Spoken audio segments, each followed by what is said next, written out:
Ya, terima kasih Kak Untat atas kehadirannya. Langsung saja kita sambut dengan tepuk tangan tanpa suara, Kak Untat. Iya, oke. Silakan Kak Untat untuk menyampaikan.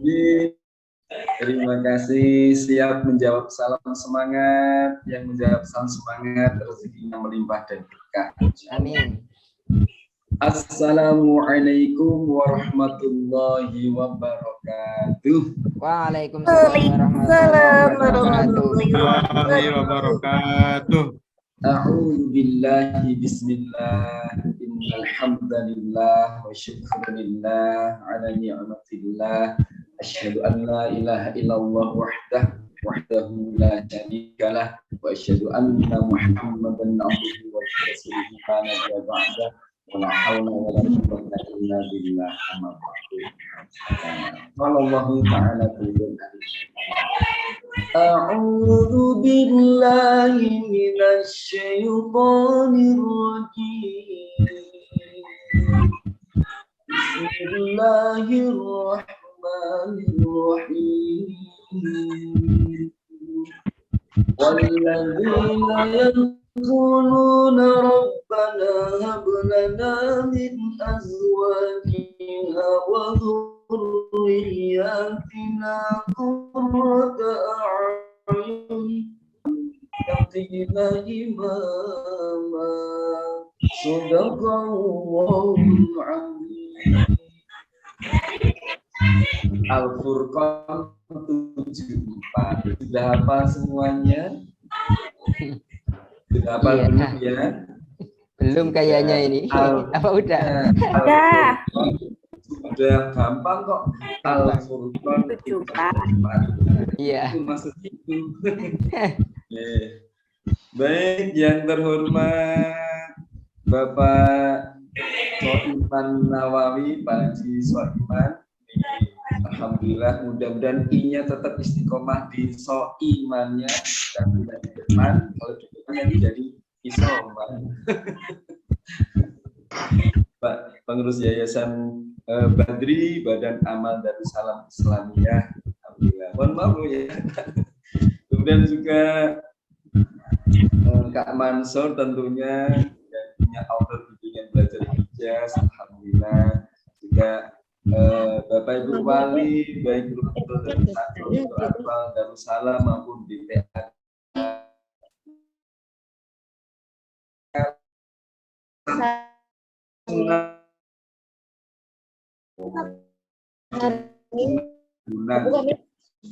Sama dengan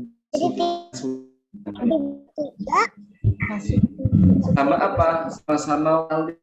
Cuman bedanya Sunan Kalijogo itu wali Songo. Iya guys, kadang mereka siangan angkat. Mas Ihsan di mute ya.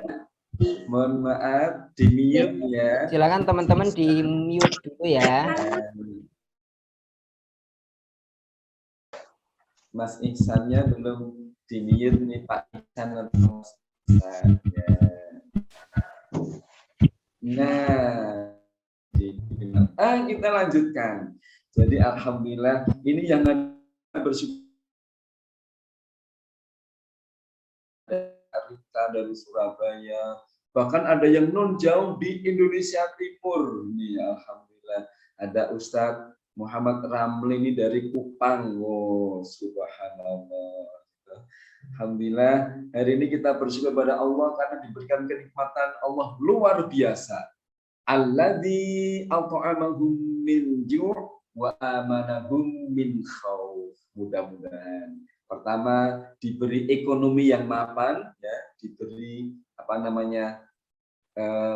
at'amahum min ju' ya, diberi kekenyangan, maksudnya berarti ekonomi. Yang kedua yang tidak kalah pentingnya wa amanahum, diberi rasa aman dari ketakutan, rasa aman dari virus COVID-19. Nah, itu syaratnya dan juga diberi keamanan. Syaratnya adalah fal ya'budu rabb hadzal bait.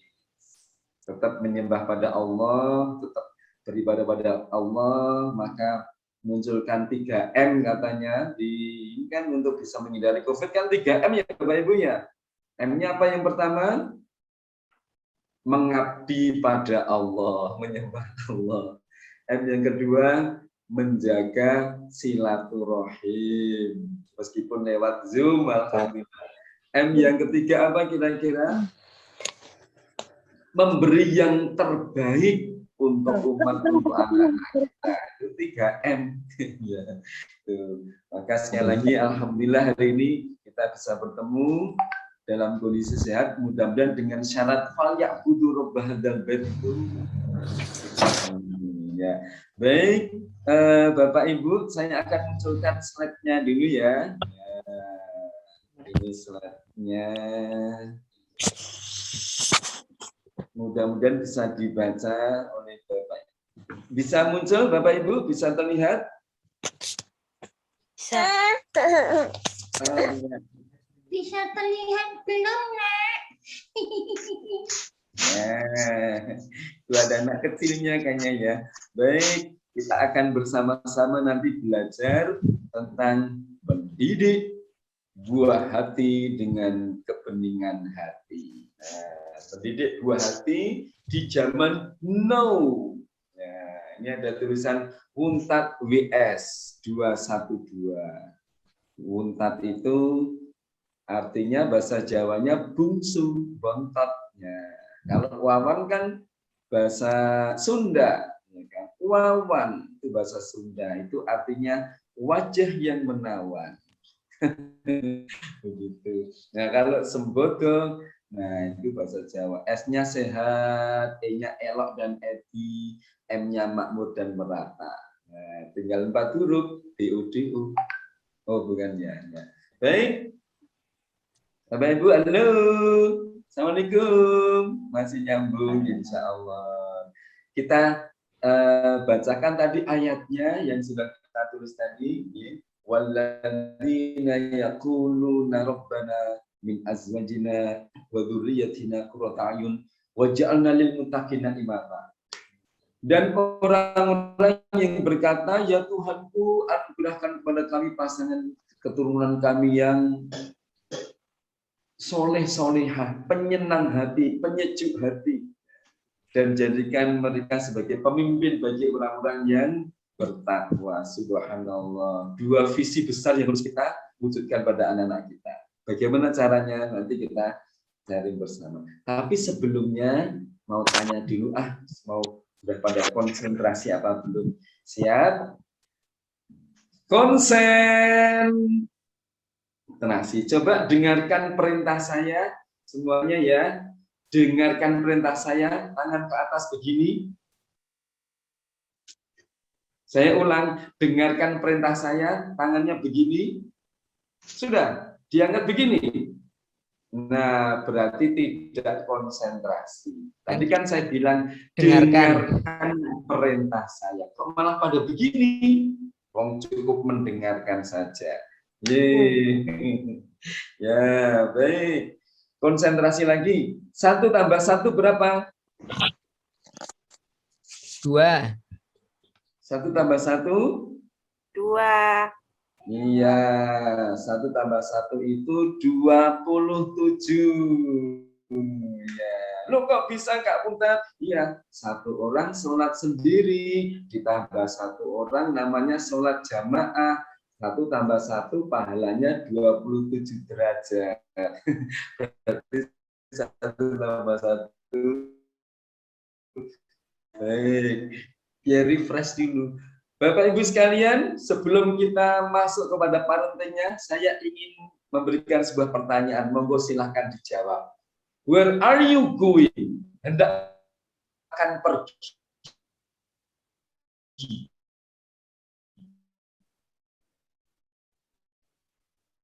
Kira-kira setelah ini mau pergi kemana ya?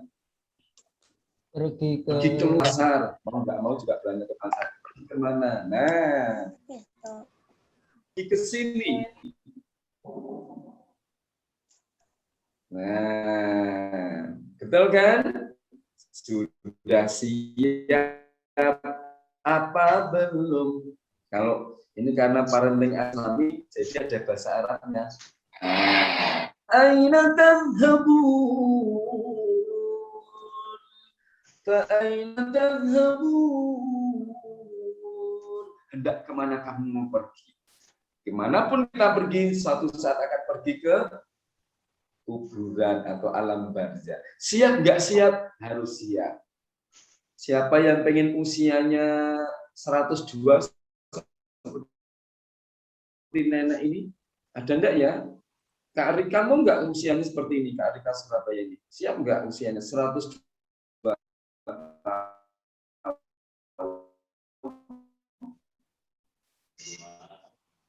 Mau enggak? Setidaknya bisa jadi nasibnya seperti ini kalau usianya sampai panjang.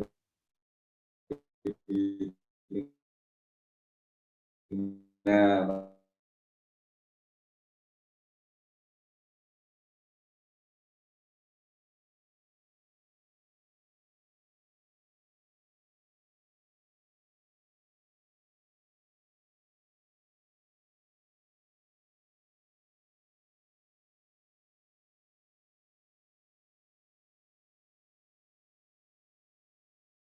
langkah indahnya kalau kita mengikuti apa namanya 3 hal yang bisa hidup lebih hidup. Apa itu?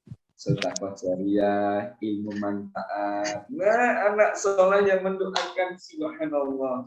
Idza madabul adama in qata'a amaluhu ila min salatin. Sedekah jariyah, ilmu manfaat, anak yang soleh. Ini jadi Bapak Ibu ini panjenengan semuanya masuk di RA Darussalam maupun di DPA Darussalam. Mungkin bisa jadi kok ada bayar SPP-nya. Diniatkan jangan semata-mata SPP. Bismillah kepala sekolah, bismillah Pak kepala sekolah. Ini saya sedekah jariyah. Harapannya nanti mudah-mudahan bisa wasilah menjadi wasilah anak saya soleh-solehah. Begitu. Jangan malah mengeluh. Ya gimana sih? Sudah anak saya di rumah, saya suruh ngajari sendiri di rumah, bayar lagi. Wah gimana sih?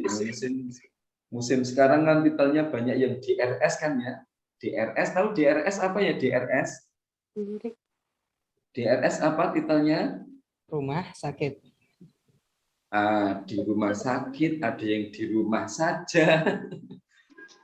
Kemarin hari 2 hari yang lalu guru saya malah titelnya langsung MMPD, oh ya kan? Apa MMPD? Mantenan masa pandemi. Oh, berarti mantenan. Nah, jadi sekali lagi diniatkan sedekah jariyah, ilmu manfaat dan anak soleh yang mendoakan subhanallah. Hari ini kita bahas yang ketiga ya. Nah, bayangkan mau kita didik seperti apakah anak-anak kita ini? Bayangkan anak-anak yang masih yang lucu-lucu.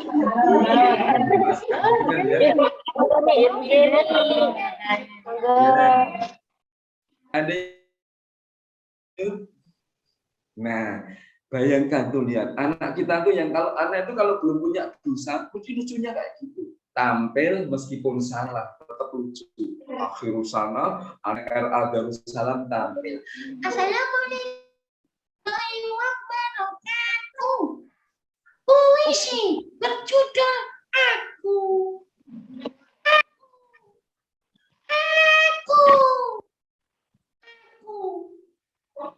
Jangan lupa. Wow, langsung dia mengikat karyanya. Aku karya ayah dan ibu. Wah, dia langsung lalu kalau yang lain tepuk tangan meskipun hanya tahu judul dan pengarangnya. Coba yang tampil Pak Muntat salah. Gimana penonton? Wah, punya panjang sekali. Hingga malah ditambah gini. Malah diputus-putus katanya. Malah jadi apa ya? Nah, kenapa yang tampil Pak Muntat banyak dosa? Tapi kalau anak-anak ya Allah, Bapak Ibu lihat ini amanah dari Allah ini. Walladzina hum bi amanatihim wa rabbihim ra'un. Suratnya apa itu? Surat Al-Mu'minun ayat 8. Sudah hafal apa belum? Sudah. Sudah. Apa itu? Al-Mu'minun ayat 8. Maksudnya itu bukan isi. Dan sungguh beruntung orang yang memelihara amanah-amanah dan janji-janjinya. Bapak Ibu, anak kita ini yang kecil ini, ya Allah lucunya. Ini masih ini juga subhanallah. Karena ini masih kecil. Sholat yang namanya anak-anak memang begitu. Tapi masih lucu. Nah, Bapak Ibu sekalian, jangan sampai anak kita seperti ini. Bagaimana dengan orang tua yang gagal, yang bahkan melahirkan anak kriminal? Coba dilihat ini. Itu kira-kira anak yang begitu. Anak soleh pondok ya, masih kecil kok udah bisa naik motor. Oh, yang satu ini malah merokok. Saya yakin kita semuanya tidak menghendaki seperti itu anak kita. Yang terjadi sering-sering yang begini nih. Nah, ya kan? Menjerit-jerit begitu. Kenapa begini? Ya karena mungkin bapak ibunya begini juga. Anaknya jalan, jatuh, nangis. Ibunya bukan menolong, malah marah. Oh, jatuh kan? Ayo, bangun. Bangun, cepat bangun. Jatuh lagi. Sudah jatuh, dimarahi, maka dia begini. Oh, begitu. Kenapa? Karena dia sering dimarahi oleh orang tuanya. Makanya Bapak Ibu, hati-hati. Kalau anak sering bentak-bentak gini, teriakan-teriakan ini, bisa jadi loh orang tuanya yang begini duluan, ya kan? Tapi saya yakin kok ibu-ibu di sini, bapak-bapak di sini tuh terdapat bapak-bapak yang lugu. Ini saya lihat sebagian kelihatan ini wajah-wajah lugu. Nah, ini ada Bu Eri, ini wajahnya lugu. Ini ada tulisan Ibu Ihsan ini, wajahnya lugu. Apa lugu? Lumayan gua lah. Oh, enggak ya? Enggak. Kita lanjutkan. Ini masih kecil sudah bentak-bentak begini. Terus setelah besar bagaimana? Coba lihat. Nah, kondisinya. Bayangkan, ini kalau enggak musim COVID, bulan-bulan Mei itu sudah kayak begini, lulus. Kenapa dia begitu? Karena dia ibaratnya kayak di penjara selama 12 tahun. Kok di penjara? Kok 12 tahun? 6 tahun di SD, 3 tahun di SMP atau sanawiyah, 3 tahun di SMA atau aliyah. Siapa yang memenjara? Gurunya. Apa? Sering marah-marah. Kumpulkan tugasnya. Kamu sering terlambat datang. Sampai di rumah, ternyata orang tuanya bukannya memuji atau membuat sambutan gembira, pulang, mandi, sudah mandi, sudah sholat, ngaji, sudah ngaji, HP-nya tinggalkan. Pokoknya marah-marah. Akhirnya di rumah dimarahi, di sekolah dimarahi. Aku mau ke masjid sajalah. Sampai di masjid juga dimarahi anaknya. Kamu kalau rame di masjid, nggak usah ke masjid. Alah, ya Allah. Akibatnya yang seperti ini dia akhirnya di jalan seperti ini. Saya yakin dari orang tua Bapak Ibu nggak kayak gini. Prihatin nih potret bulan generasi kita ini. Dreams Girl. Kak Mansur jangan lama-lama nontonnya. Kliknya terusnya. Nah, ada yang lebih tinggi, ada yang ya Allah. Silahkan cari apakah ada generasi Pangandaran, ada enggak yang model begitu? Ya. Mudah-mudahan ini malah juga enggak ada ya. Alhamdulillah, mudah-mudahan enggak ada. Ini narkoba. Satunya malah itu apa namanya? Generasi yang memprihatinkan. Kalau orang Jawa mengatakan LKMD. Kalau orang namanya itu alhamdulillah, bukan alhamdulillah, tapi alhamdulillah. Apa itu? Akibat lalai hamil duluan. Aduh, ya Allah. Generasi milenial sekarang itu bebas pergaulan, akhirnya kayak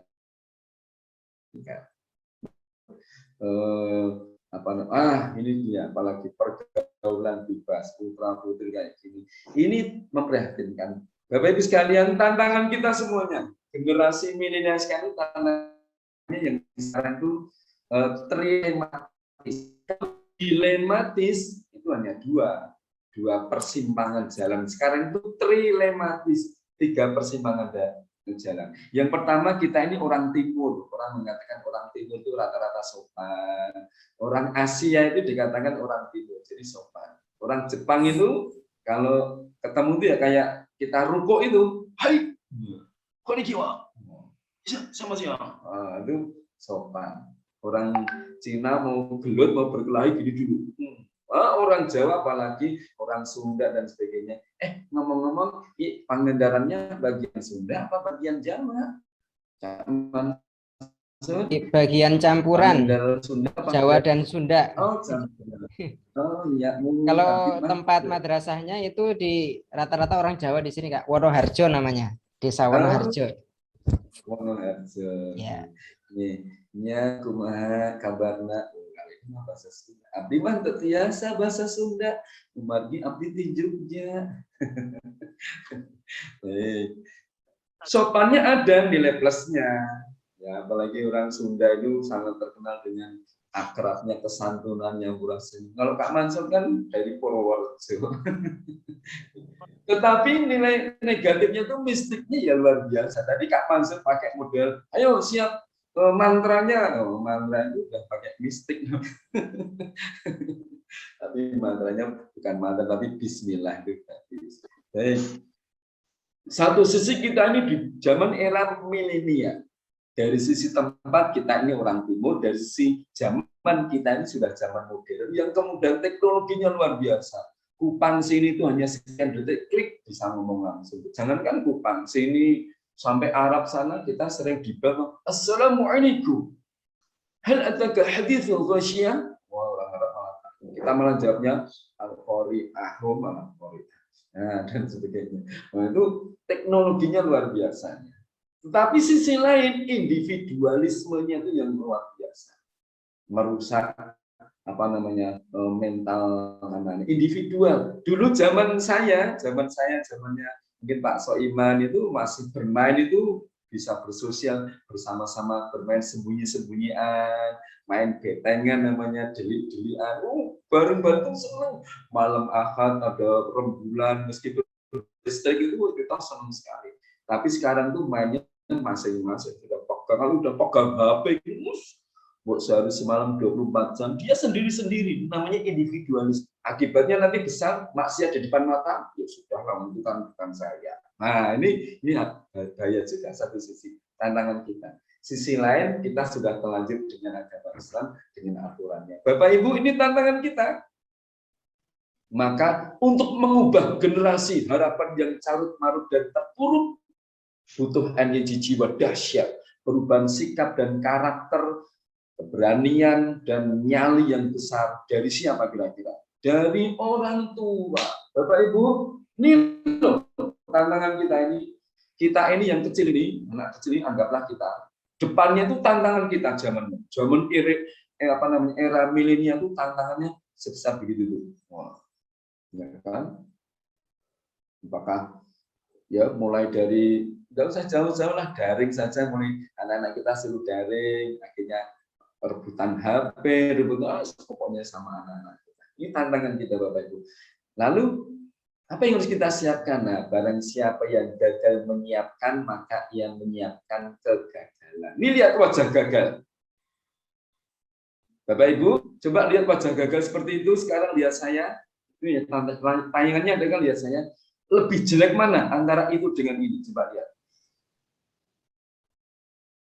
Jelek mana antara yang digambar itu dengan ini, dengan saya? Sama kayaknya. Sama jelek. Atau lebih jelek saya? 11-12 lah. Oh, 11-12. Kalau saya merasa lebih jelek ini. Karena jelek itu singkatan, jelas lebih keren.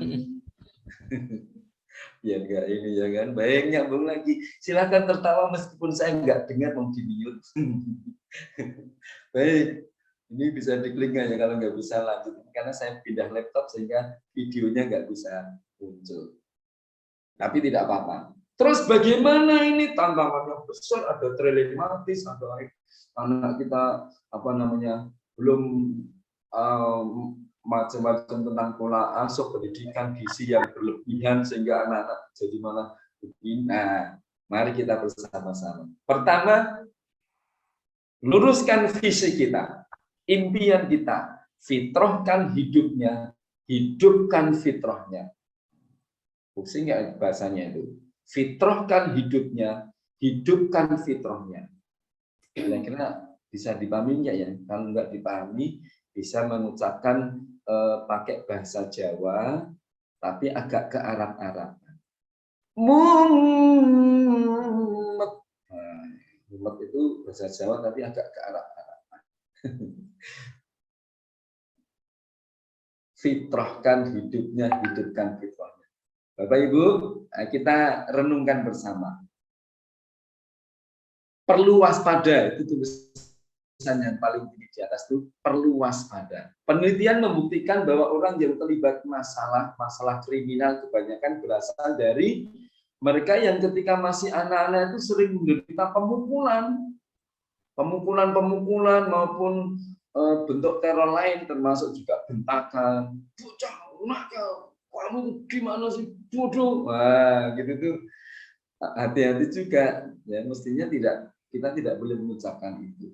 Jumlah pelaku kriminal yang ketika kanak-kanak menjadi penderitaan pemukulan dan teror oleh orang tuanya itu 4 kali lipat dari yang tidak.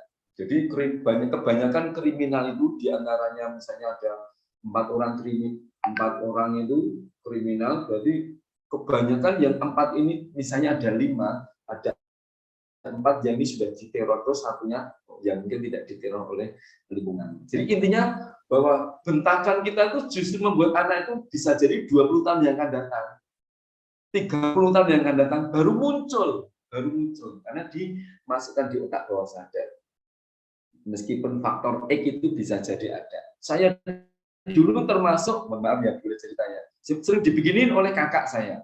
Kalau ibu saya jualan buah, ibu saya jualan buah di Jakarta. Jadi saya jarang ketemu dengan ibu saya.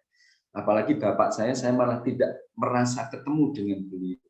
Karena saya umur 3 bulan, bapak saya meninggal. Semoga Allah mengampuni dosa. Oh, di rumah dengan kakak saya karena mungkin belum matang pendidikan mendidik anak atau adiknya. Oh, saya sering cuma bodoh, goblok, begitu sering. Tapi waktu itu saya bilang, akan buktikan suatu saya akan tidak sesuai yang diomongkan.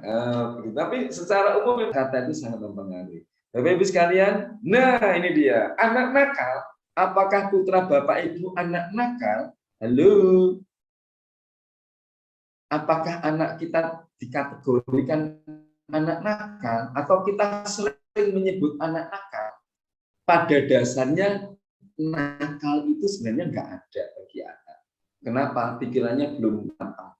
Anak itu, kenakalan anak itu yang kita sering nyebut nakal itu jeritan hati yang belum ketemu jalan keluarnya. Dia punya masalah, punya keinginan atau apa, tetapi orang tuanya itu selalu membenturkan keinginannya itu.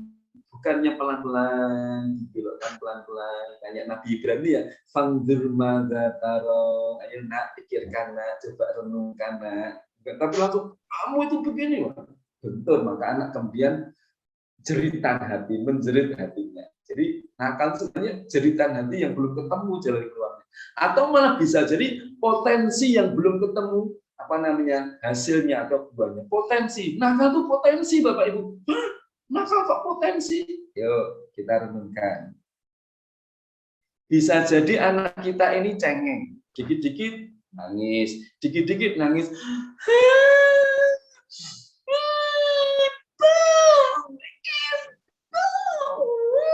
Wah, gitu kan bisa jadi anak kita begitu ya. Padahal sebenarnya cengeng itu ada nilai positifnya. Apa itu? Dia punya perasa, empati. Ini sangat dibutuhkan untuk para pemimpin-pemimpin kita, ini sangat dibutuhkan empati kepada masyarakat, pada rakyat.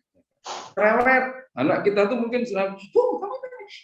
Ibu kemana, Bu? ibu mau ke pasar. Ibu ke pasar naik apa, Bu? Ya, naik motor itu ada motor. Ibu ke pasar beli apa? Yo, beli buah, beli sayur. Bu, tomat itu sayur sama buah, Bu. Pertanyaan tuh banyak sekali sehingga kadang-kadang kita nggak sabar. Begitu nggak sabar kita bilang, diam, bocah kok ngomong terus. Bener. Kalau kita bilang begitu, malah mematikan potensi anak menjadi penceramah, sebagai reporter, presenter, pencerita, juru kisah itu ya mau nggak mau ngomong. Ya kan?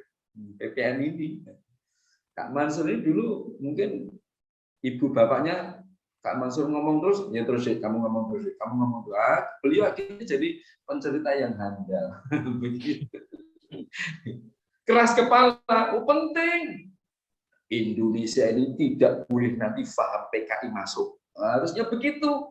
Ini saya harus kawal terus, saya seorang pemimpin, saya kawal. Jangan sampai PKI masuk di sini, karena sudah mulai digoyang pendidikan kita. Yang dulu PAI, pendidikan agama Islam, sekarang sudah ganti menjadi pendidikan agama Islam dan budi pekerti. 3 tahun yang lalu. Sekarang sudah ganti lagi, tanpa Islam, penagama dan budi pekerti. Anak SD pegang buku agama itu tulisannya buku pendidikan agama dan budi pekerti. Bukan Islamnya sudah nggak ada. Lama-lama nanti hilang, dikit-dikit hilang. Budi pekertinya yang ditonjolkan. Padahal budi pekerti itu hasil budidaya manusia. Namanya kebudayaan. Maka namanya ketuhanan yang berkebudayaan. Pancasila, 1, ketuhanan yang berkebudayaan. Nanti akan ada ke sana, repot kan? Anak-anak kita harus kita keras nggak apa jadi pemimpin anak. Seudon, bisa jadi dikasih. Bapak Ibu, nanti kita bahas ya. Subhanallah, ternyata mengajukan kita. Karakter itu, monggo, kita bahas sedikit aja.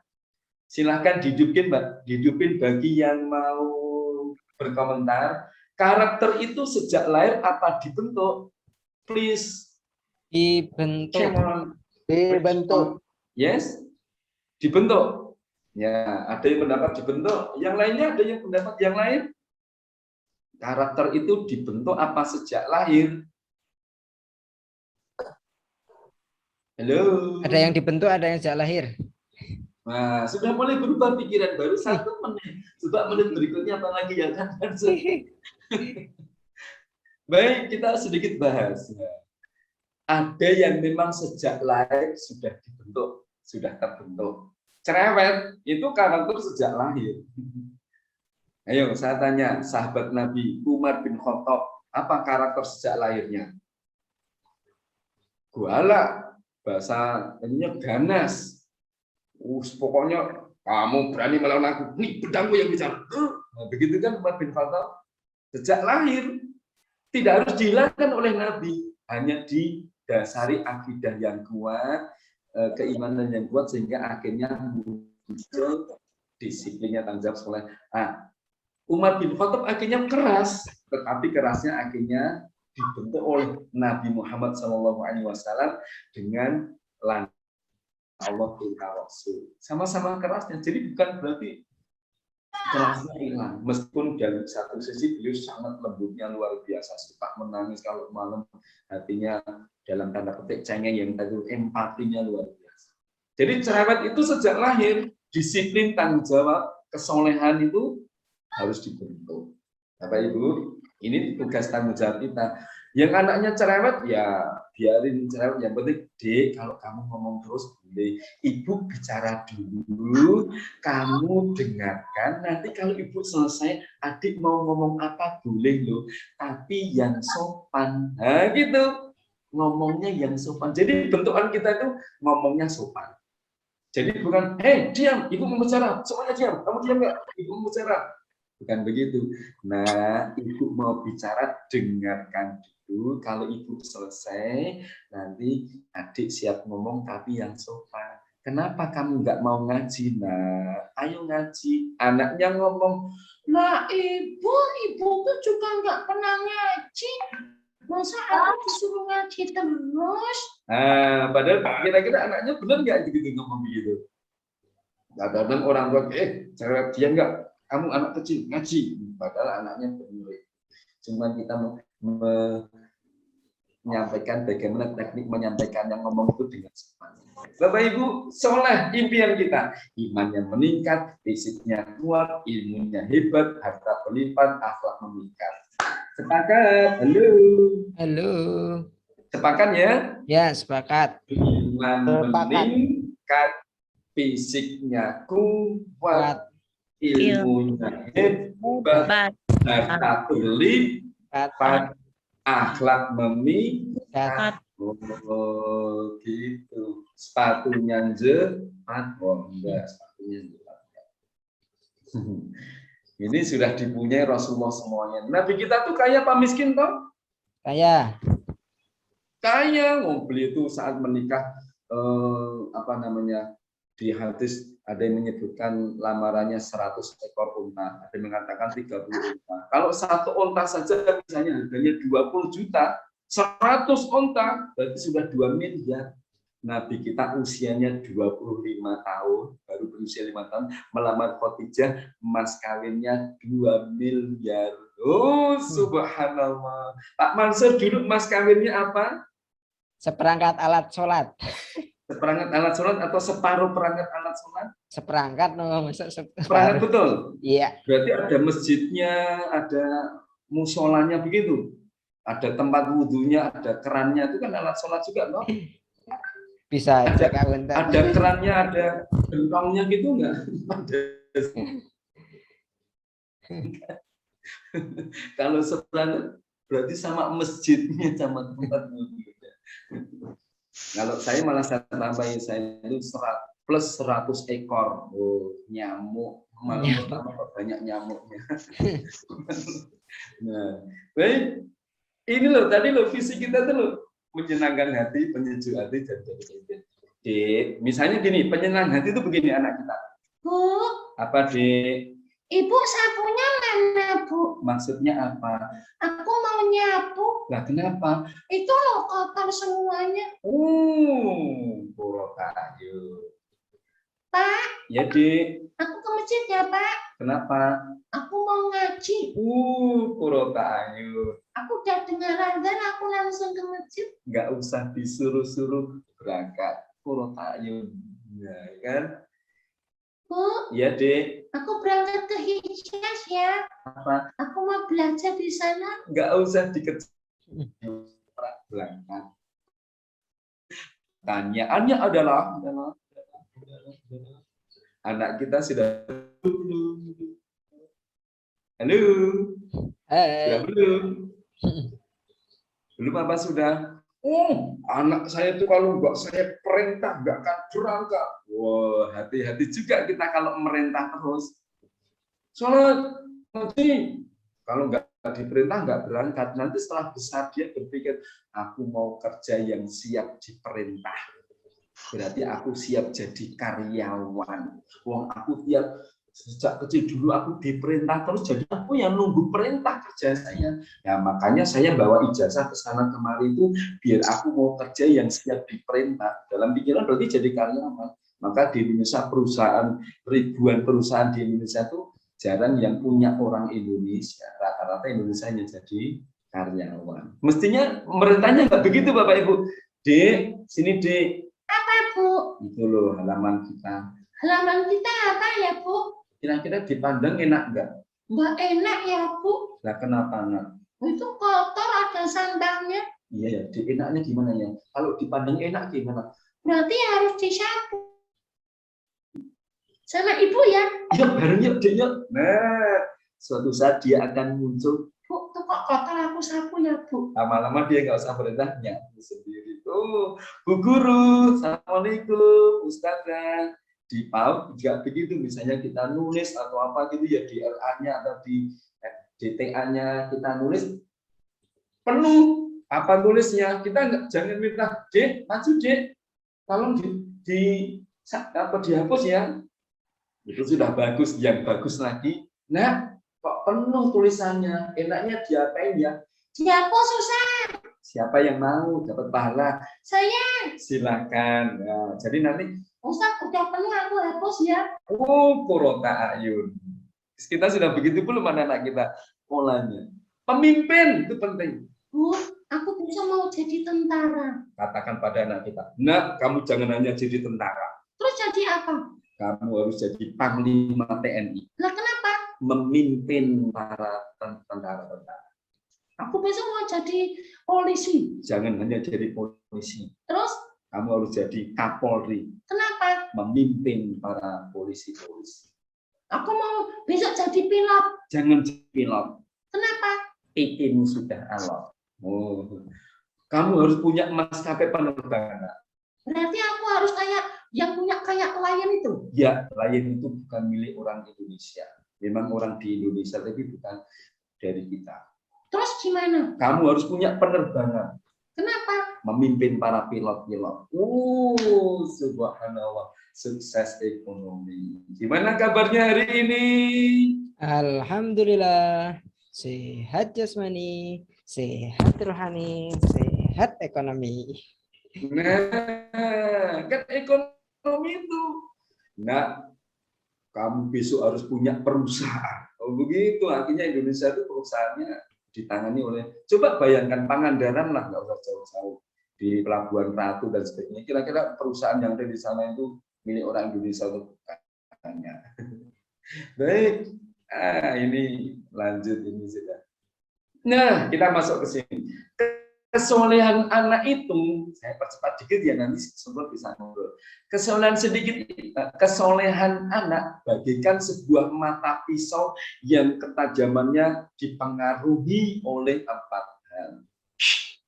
Soleh itu seperti pisau. Apa 4 hal itu? Dari bahan apa? Dengan apa diasah? Lah kalau pisaunya dari plastik ya nggak bisa tajam dong. Tapi kalau dari baja tajam. Dengan apa diasah? Kalau sekedar ngasah pakai batu bisa jadi malah rusak. Maka harus pakai apa? Pakai pemasah yang pas. Siapa yang mengasah? Penting. Bagaimana cara mengasahnya? Kita breakdown sedikit demi sedikit. Breakdown kita pecahkan. Dari bahan apa, dengan apa diasah, siapa yang mengasah, bagaimana caranya. Oke, Ibu Bapak, sudah masuk ya mindsetnya ya? Dari bahan apa, dengan apa diasah, siapa yang mengasah, bagaimana caranya. Kita bahas satu persatu. Putra jenengan, putra anjun, ya. Pertanyaan saya adalah, putra Bapak Ibu dulu dari bahan apa? Silahkan dijawab. Dari bahan air mani. Wah, langsung nanjak di situ, ya kan? Kalau saya maksudnya ya memang itu, tetapi maninya itu dulu dari bahan apa? Kalau Quran mengatakan kalau pengen anakmu soleh,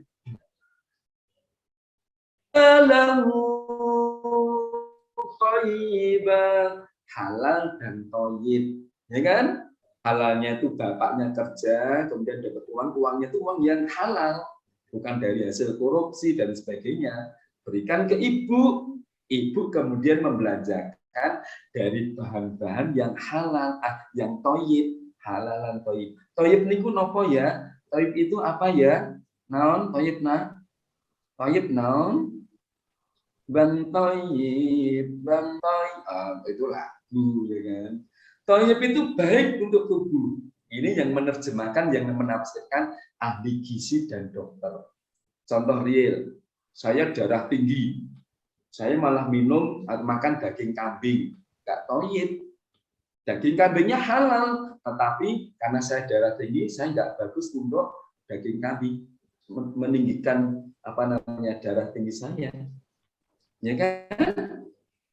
Nah, anak-anak generasi milenial sekarang ini kebanyakan bisa dikatakan 90% makanannya makanan yang milenial, yang mengandung zat perasa, ciki-ciki dan sebagainya itu loh, yang mengandung zat pengawet. Mie itu kan kenapa kok mie pada dasarnya kan kaku, mie itu ya mie plastik kan.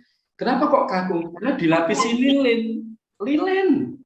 Lapisi dan mengandung zat pengawet masuk dalam tubuh, itu bisa memicu anak-anak kita tuh bahasa ininya tuh geraknya cepet, lari sana lari sini, tawaf itu muter-muter, sa'i lari-lari, malah bagian banyak imroh dikit-dikit lempar, lari bareng-bareng itu namanya kan lempar jumroh. Wow. Lari itu kenapa? Karena banyak mengandung zat pengantin. ASI, Ibu, Assalamualaikum Bu. Putranya diberi ASI berapa tahun kemarin? Ayo. 2 Bu, Bu Ihsan berapa Bu? 2, minimal 2 tahun. Karena Qurannya tadi yang dibacakan Pak Soiman tadi. Wa fisalu fi amaini anishkurli wa liwalidayhi ilayyal masir. 2 tahun diberi ASI. Kenapa 2 tahun? Karena tahun ketiga sudah punya adik lagi. Namanya KB 2 tahun. Begitu. Baik. Ini halalan thayyibah. Pertanyaan berikutnya. Dengan apa diasah? Subhanallah. Dengan apa diasah? Kalau dengan pendidikan sekuler, tidak akan mungkin jadi soleh anak-anak kita itu. Kenapa muncul namanya IT Islam terpadu Islam? Ya, karena maunya itu ya dunia akhirat dipadukan jadi satu. Namanya pendidikannya diasah dengan Al-Quran. Ini saya yakin sudah sepakat. Nah, Bapak Ibu, ini filosofinya. Itu kerangka itu maknanya akhlaknya atau geraknya. Tubuh kita digerakkan oleh otak. Otak itu dikendalikan oleh hati. Kalau hati bersih, maka dia akan mengendalikan otak dengan baik, lalu otak memerintahkan tubuh dengan melakukan perbuatan yang baik. Jadi Bapak Ibu, pendidikan kita tuh pentingnya hati ini harus dibersihkan. Kalau baju kotor silahkan dicuci dengan deterjen. Tapi kalau hati kotor mau dicuci dengan apa? Minum deterjen malah begini. Apa namanya ini? Step by step alias kejet-kejet. Itu maka hatinya dicuci dengan apa? Al-Quran. Maka berbahagia panjenengan sudah memilih Darussalam sebagai pendidikan baik DPA-nya maupun PAUD-nya. Syukur-syukur masuk di Hijaz supaya otaknya lebih cerdas, hati bersih, otak cerdas, akhlak lurus. Yuk Bapak Ibu praktek dulu. Yuk, praktek. Kalau saya bilang otak cerdas begini. Hati bersih begini, hati bersih. Amal lurus begini. Siap? Otak cerdas, hati bersih. Amal lurus, otak cerdas, hati bersih. Amal lurus, otak cerdas, hati bersih. Amal lurus. Ya, siap? Saya dulu baru bersama. Siap? Hati bersih begini, otak cerdas begini, amal lurus begini. Pikir, zikir, amal. Yuk, siap? Pikir, zikir, amal. Nah, sekarang siap praktek. Amal, zikir, pikir. Yuk. Amal, zikir, pikir. Amal, pikir, amal, zikir. Amal, pikir, amal, zikir. Zikir, amal, pikir, pikir. Zikir, amal, pikir. Amal, pikir, amal, zikir. Zikir, amal, pikir, pikir. Ayo, gimana? Ayo. Susah. Jawab saja singkat. Kembali ke sini. Jadi baik. Ini loh yang dimaksud Al-Quran itu membaca, memahami, mengamalkan, memasyarakatkan, membela Al-Quran. M5A, orang Jawa mengatakan molimo. Molimo yang baik dibuang, molimo yang baik masukkan. Ini milenial. Al-Quran itu milenial sampai hari kiamat akan tetap berlangsung. Bapak Ibu, nih loh. Ternyata HP yang jenengan pegang sama ini semuanya itu dari Al-Quran. Believe or no? Believe. HP